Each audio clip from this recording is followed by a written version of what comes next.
Ito nga yung binigay sa atin ng general manager ng fresh market, mga kabuntot. Yan, tatlo. Kuya? Yeah. Mac and cheese also to go? Yes. Yeah.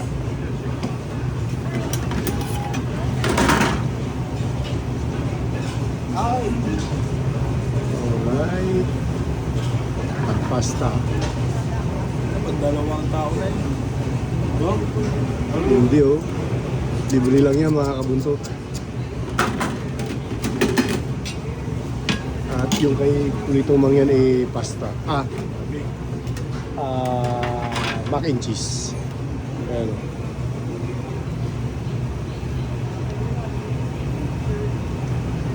Busog-busog na naman si Kabuntot. Let's go! Sagap-sa!